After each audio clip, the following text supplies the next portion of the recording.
Hello and welcome to Not Another Football Podcast. This is where a Liverpool fan and a Chelsea fan go head to head on all things Premier League. I'm Luke, this is Ollie. Let's dive into it, Ollie, because it's the first time in a long time that I'm not saying there's been a great week of football as a Liverpool fan for me. Very disappointing defeat against Newcastle in the Carabao Cup. And yeah, absolute disaster of a performance. Probably the worst I've ever seen us play in a final. Oh, it's nice to see some smugness wiped off your face. It's been too easy for you this season, hasn't it? Really? Too easy. Too easy. Yes, worse than the game against Cardiff in the final. Yeah, but we won. I know you won that one. I know we won and we actually scored goals. I know we got one yesterday, but mate, it was so abject. I mean, right. Dan Burn is 6'7". I know. Why'd you put a 5'8" guy marking him on a corner? I know he's a blocker. He's meant to try. Mate, he's going to breeze past him and then he's got a free run. And granted, he didn't even need to run. All he did was like shimmy and lost McAllister in that instance. But also, our build-up play, okay, obviously tactically, Newcastle very good, made it more difficult for us. But instead of trying to find ways around it and maybe go down the line and play clip on in behind, we're playing it long to Jota against Dan Burn in the air. It's like, what are we doing? Yeah, you played into their hands, and I felt they played you in terms of like the system. Yeah, really played you. Yeah. They were tactically a lot better, and obviously it helps when our players were making poor decisions and had so many people have an off day. And obviously when that becomes a collective, then the whole team suffers. Mo Salah was literally not involved in the game at all. I know, though, I mean, he does have more of an excuse not an excuse, but more of a reason as maybe why he wasn't, his energy levels wouldn't be up there because of Ramadan and stuff like that. Take things into account. But you also then look at other players who, aren't practicing Ramadan or anything like that, and they looked leggy as well. So it just looks like similar to last season, we've hit the wall. And this squad, because it's already been under Klopp, it's had many of them have had season upon season upon season, and that does eat away at you, especially over a long course of your career. And, it's like 5th season, 6th season for some of these players. And then obviously got some who's like the 2nd and 3rd seasons. But now we're seeing this happen again at the same sort of stage as last season, which is worrying, which obviously shows that he knows anyway. He's obviously better than me when it comes to football and his knowledge, but he'll know that he needs more players he can rely on squad-wise. Yeah. I think Carragher was saying a similar thing, right? So be interesting to hear.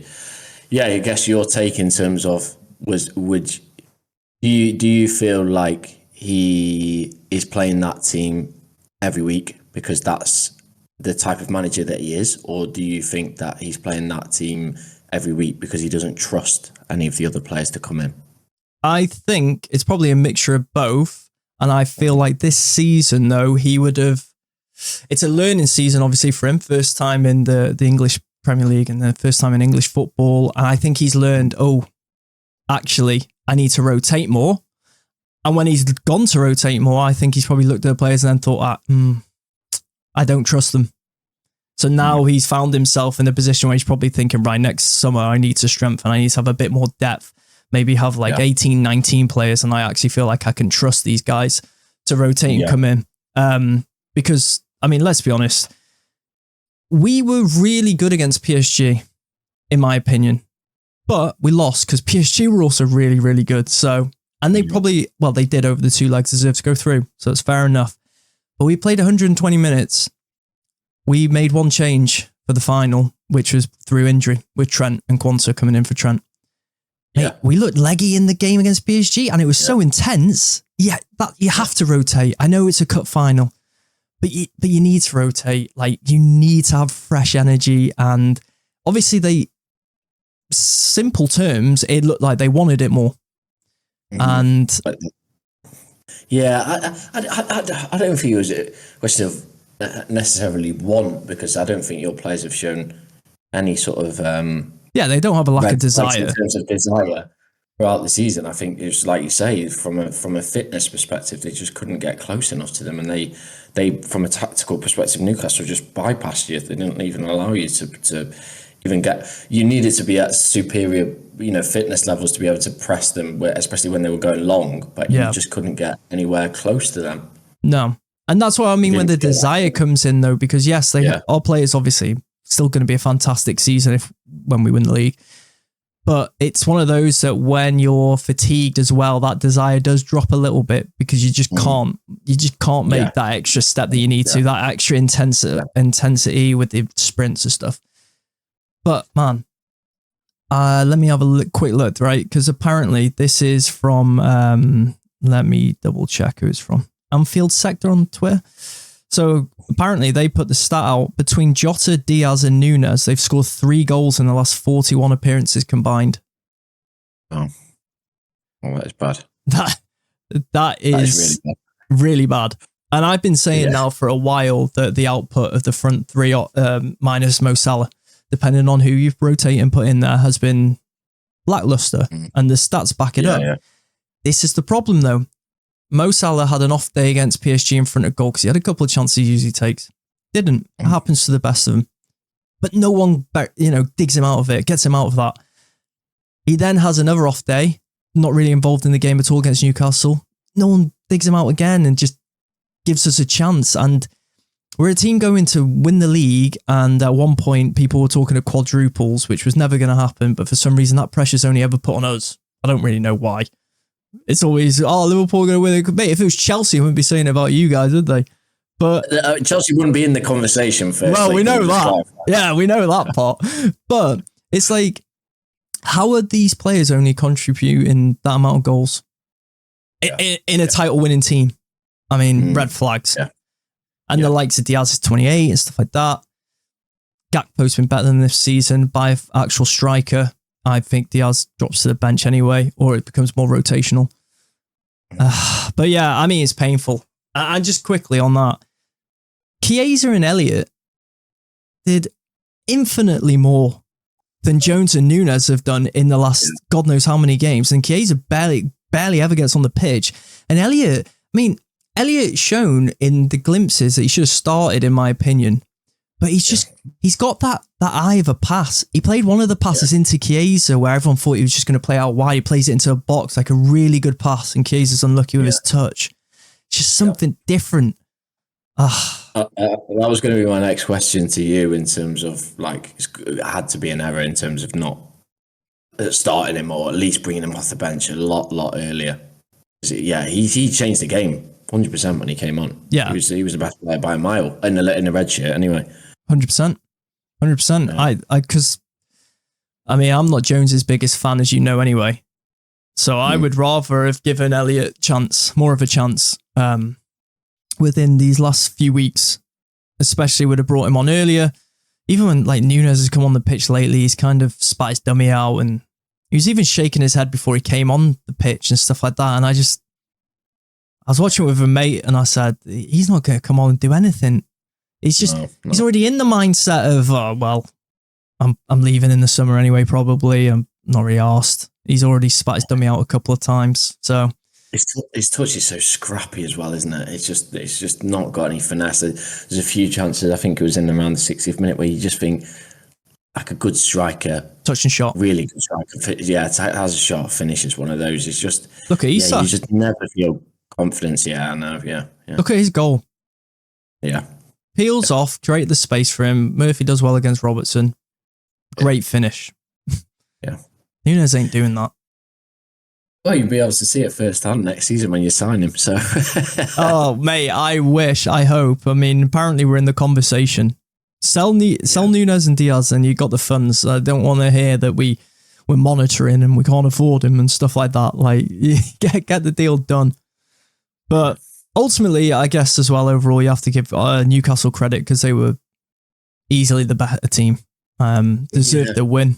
And must be very grateful they came up against us on that day. Just complete off day. Not sort of crafty by him as well, not to play those tactics when, to play quite a very different system when they played at yours recently. and then totally switched it up. I thought very, very smart move. And I'm pleased to see him win a trophy. Like, he's one of my favourite managers. I think he's severely underrated. Would you have him at Chelsea, Senna Maresca? I mean, I would definitely have him at Chelsea. I feel like Eddie Howe, just going on a total tangent here, not speaking about Liverpool, but how does he not get more acclaim? He took Bournemouth from minus 15 points, was it, in League Two? Administration. Something like that. He brought them to 8th in the Premier League. And like, how can you not get like an unbelievable job as a result of that? I know he went down and he got the Newcastle job, which is a big job, but it's a bit weird, isn't it? That's like, yeah, it's like football manager stuff. Let's be honest, if Eddie Howe had done that in Spain, for example, if one of the top clubs in England would have taken him and been like, oh yeah, this is Eddie Howe. And then they would have just took him. They'd been like, mate, look at this incredible achievement he's done. Yeah, no, I agree. I like as well, like, he has adapted a lot since. I remember when he was at Bournemouth in the Premier League and everybody's like, you can't play football like this, etc. And now he plays, different systems, which I think is a mark of a good manager. But anyway, total aside about Eddie Howe. Fair play to him. No, he deserves the plaudits, and he's got the trophy now as well. Full on success. Since 1955, I think they last won a trophy. Wild. That is wild. So yeah, I mean, totally deserved it. We're absolutely garbage, and within a space of a week, we have gone out of obviously the Champions League and Carabao Cup. So abysmal. I did tell you Newcastle were going to win. Yeah, you predicted 2-1 as well, mate. It's painful, man. It's painful, honestly. I was hoping for a League and Cup double, but I must say, if you said to me at the start of the season, you're going to lose the Carabao Cup final, but you're going to win the Premier League, I'd have been like, right, yeah, fuck that Carabao Cup off. I'm taking that. But it still feels incredibly disappointing in the moment. However, when we wrap up the title, it will be one of those, we're going to forget about it. We'll move on. But anyway, speaking of moving on. Do we have to? Can't we just carry on this subject for a bit longer? Oh, you're enjoying it. I want to enjoy your pain, mate. I mean, you get to enjoy that every week. In December, you were telling me that I should be looking over my shoulder and the big points are coming to play. That is lies. Go back and listen into the recording. It wasn't on the recording. It was in the bloody. It was in the pub in. Where did we go? Leon? No. Porto. Yeah, when you beat No. Bournemouth. It was Bournemouth. It was Bournemouth. Yeah. You were given the big one. You were like, are we in the title race? Oh, you better be looking over your shoulder and all this. What a load of rubbish. And now, a loss away at Arsenal. Oh, yeah, another loss. Where do we start? Snooze fest from both sides, could I just say, as my opening comment there. Horrendous.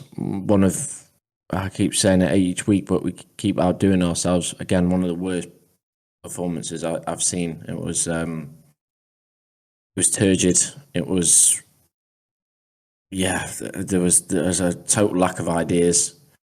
Looked toothless in attack. So did they, in fairness, to be fair to them. They look shocking, and there's absolutely zero chance of them catching you, by the way. Let's hope. There's definitely no hope for them. Going through the team, Sanchez, or Flappy Bird, as you might as well refer to him. Bird. It just flaps at everything, mate. Flaps at everything. He's horrendous with his feet as well at times. I mean, that pass out, I can't remember who it went to, but oh my days. It's horrendous. It's absolutely horrendous. But the whole crowd gets a massive lift from it. Yeah. From him, and he made a good save in the second half, but aside from that, was just set the tone for what went through the rest of the team. I mean, he's brought Buddy Shield back into the team. I doubt we don't look any more secure with him in the side. Costin's obviously been moved to the bench. Again, I think that's very, very harsh. We tried to switch the system in terms of playing free midfield with James at times. But he doesn't work in midfield, does he? It's a bit like when we tried Trent in there and stuff, or England have tried it. It just doesn't really suit them. I don't know. I mean, forgive me if I get Reece James' age wrong here, but as a 24-year-old who's been playing first team football since the age of like 19, he's played one season in there for Wigan, and that was what? It must be 6-7 years ago now. Let's have a look. 2018-2019 season. Right, so how long ago is that? Yeah, pretty much right. Yeah, spot on. Yeah. So 7 years ago. Yeah, I mean, how you can throw somebody in at elite Premier League level and go, oh, you can just play midfield, mate? Like, it just doesn't work like that. I know. It's just incredible. Him and Trent are very similar as well, aren't they? Like, they get so much time in that right back spot, and they got a lot of quality on the ball. They can play killer passes. You don't get that in midfield. You've always got to be checking. You've always got to be scanning, and it's just not the same. It's completely different. And we're talking an elite level, like you said. Yeah. I think Reece James is obviously he's not as good as in terms of his distribution as Trent. I'm not saying that by any stretch of the imagination, but he's a lot stronger in tackling. In midfield. But yeah, I just think to ask him to play in there is just it's wild. I know what he's trying to do to create more balance, but then if you go further forward, I mean, it just got worse and worse and worse. I mean, Sancho, I genuinely don't know what he brings to the table. We've spoke about this before. He just rolls the ball backwards and passes it sideways.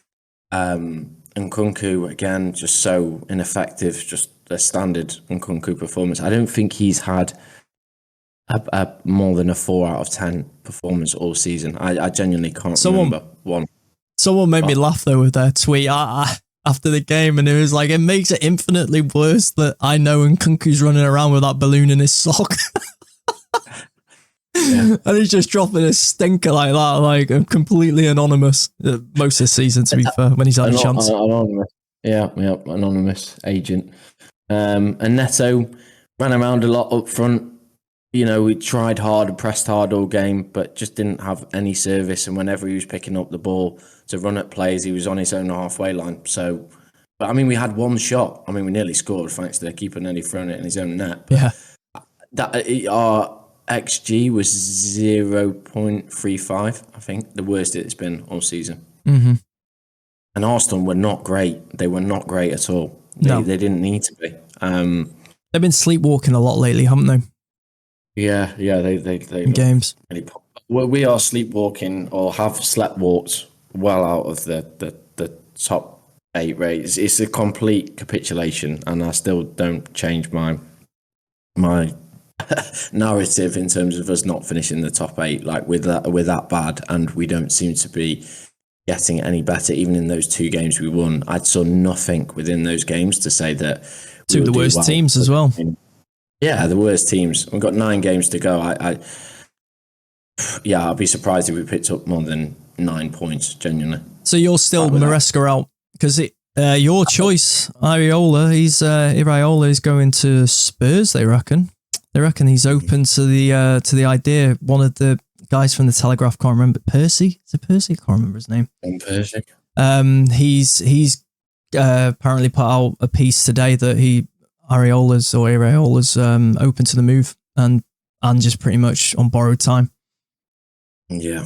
I mean, that doesn't surprise me. I would take him in a heartbeat. I'd take Marco Silva, somebody with lots of experience that I think deserves a chance at a top club and can play in a different manner, because I can't go through any more time watching this rigid, I was speaking to somebody about it the other day, and right, with Maresca, it's like supposed to be this like sort of Pep Guardiola-esque manager. Apart from the playing out from the back, which many managers do, it's not just limited to Pep Guardiola. It's the classic Italian football. It is so Italian manager. It's absolutely untrue. It's trying to play with a 1-0, and we just don't have the players to do it. and we're not getting even close to being able to keep clean sheets. Like we went through the record last week. It is just, it's dull, it's dire, it's worse than Sarri ball. It's teetering on sort of Benitez level. Well, even bigger for you guys to say Benitez level, worse than Sarri ball, Benitez level. I mean, we love Benitez, but obviously you guys different opinion of it. It's so bad to watch. I just cannot remember a time where I've seen a team drop off this heavily. Midway through a season. I've seen it at the start of seasons where we've won stuff before and then finished 10th or 12th, but I've never seen it midway through a season. It's quite incredible. It is, and you're incredibly boring to watch. Like, incredibly boring. You don't, like, the players you've got as well on paper, you'd think, oh, there's been some excitement there, but I guess with the likes of Neto having to play through the middle, he's not a striker, and obviously then he's coming up against Saliba and Gabriel. Very difficult task, especially if you're not getting the ball to him correctly, to at least give him a chance. It's already going to be difficult anyway, even if you do. Players like Sancho, who you touched on again, I've never really rated him. Obviously, he had that real great season for Dortmund. I never watched him that season. I only seen the stats and heard about him and how good he was, and then only seen him since he's come back to England, essentially. And yeah, he always looks lackluster to me. I think the one time he played well was Spurs this season that I've seen. Yeah, he runs around a lot. Like, I don't think it's actually like a laziness thing. He just doesn't. He doesn't know what to do. Like he does know what to do. He rolls and steps backwards and knocks it backwards because he's not one of those players who drives and attacks players and takes them on. It's just not his style. And even if he does, he comes back to try and take him on again. Yeah, exactly. Yeah. So, and when you do watch it, like you said, it's meant to be this Pep style football. Well, Pep would suffocate teams and always keep it going, recycling the ball, and another attack would come and another attack would come. Yeah. And that got boring, but for the other reason of teams just couldn't play against it, and essentially you're just watching City until they scored and won. Whereas with you guys, you're watching it and you're just thinking, they're not really going anywhere. They don't look a threat. Oh, and they can't really defend either. No. So it's all of the mix. It is quite incredible. I know we've had injuries, but still, the drop-off's been incredible. I mean, the one thing I would say in his defence is, like, it feels like Lavia is our Rodri, in the sense that when he came on for the last 10 minutes, we did actually look a lot better. And, you know, in the games that he was playing, wow, we had a better balance and we looked way more in control. Not perfect, but looked a lot more in control. And whenever we lost him, the whole thing has gone to pot. But that's not good enough, is it, really, to have one player out and not to be able to find solutions? That's just not good enough. No. And even more so when it's this early on. Yeah, exactly. And you've not proven that you've been able to win things at the current club. I know he won the championship with Leicester, but he's still very inexperienced manager as a result. So has there been murmurings of potential sackings, Chelsea fans teetering, wanting him out, or is it just more your sort of opinion? I think you have to listen to the atmosphere in terms of those that go to the games. It's turning really dark because it's a really tough watch. And then, you know, we're not, I think for any fan to do that, like, you need to be winning or have a manager who's got credit in the bank in terms of winning things. And I think he's starting to really, there's friction building up between two parties there. And I just don't think that ends well when you start to criticize the fans and the fans are, you know, booing your own play. It's the writing's on the wall a little bit. I don't think they will sack him because of what we've discussed before. The two sporting directors have nailed themselves to the mast with his appointment. So if they were to sack him, then I think they would have to sack themselves as well. So yeah, I don't see them making the change, but inevitably, if we end the season really badly, and then we start really badly, we'll have to get rid of him anyway. So I would just make the change in the. Well, I'd make the change now if we could, but I think I'd make the change in the summer if it was me, but I can't see it. Yeah, understandable as well. Like you said, they're next on the line, so they're going to try and back him as much as they can. I mean, if you do still manage to get Champions League football, it'll still be a positive season, wouldn't it? So yeah, but it won't happen. I guarantee you, it won't happen. Well, what's the league? Okay. What's the league saying? Okay. Yeah, but stop looking at the league table because that's a complete falsity, right? Have you watched us over the past 3 months? And I know you have because you've watched some of the games with me. So I know you've had to go through the ball fest, right? When you looked at us against Arsenal, do you think this team is going to finish in the top 4? What gives you any hope that we will finish in the top 4? Let me rephrase that question. Because you're 4th now. You're 4th now after, the league table after 29 games. You're 4th now. No, but to be fair, I mean, you might finish 5th. You might. What I think. Yeah. If I'm watching that game, you have been again really poor, and again, like we said, I mean, you can't defend you, and you don't look like you're ever going to really score a goal. I mean, two of the worst things in football that you can have. So it's not looking good. But you're kind of in that, like, it's both a blessing and a curse that the league's so close in top 4, in a way. Because, I mean, you started so well that you've given yourself a chance now. But in years gone by, that started so well, probably would have got you top 4 in the sense of not so many teams have been challenging you and you might have got the 5th. But because it's so close now, it still gives you the chance. Because even though you've had the horror run... You're still 4th with 9 games to go.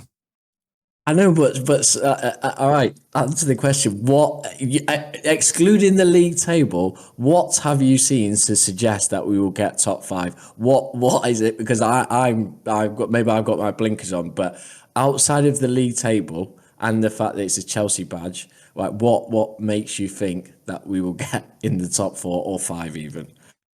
Right now, I mean, you can't even say Cole Palmer, can you? So, no. Yeah, you're hanging on. You are hanging on because you look behind you, and obviously, so City are a point behind in 5th. Newcastle 47 with a game in hand. Brighton 47, Fulham 45, Villa 45, Bournemouth 44. If you want to go as low to 10th. This is the thing, though. These are all teams who can essentially do what you can do. 1 week they'll win, then next week they won't, and then that's why everyone's just flip flopping because no one's putting a real run together. So then everything 1 week it'll be, oh my god, Newcastle are 4th, City and Chelsea have fallen to 6th and 7th, and then the next week it'll be like, oh my god, Newcastle are 7th now, and City and Chelsea are back up to 4th and 5th, and. I feel like it'll be. I feel like by the end of the final day of the season, 4 teams will be able to get into the spots, and you'll be one of them. If you will, I don't know. He's doing it again. You're looking at the league tables. Well, I have to go off something. It's been 29 games. I know, but the you saying about putting a run together, and this will be my last point on that. Spurs at home next. That's 3 points. Well. Okay, so the only games that we've won of late, and you say about putting a run together, like where is that run going to come from? Because the only 2 games that we've won on a quote unquote run were against Leicester and Southampton.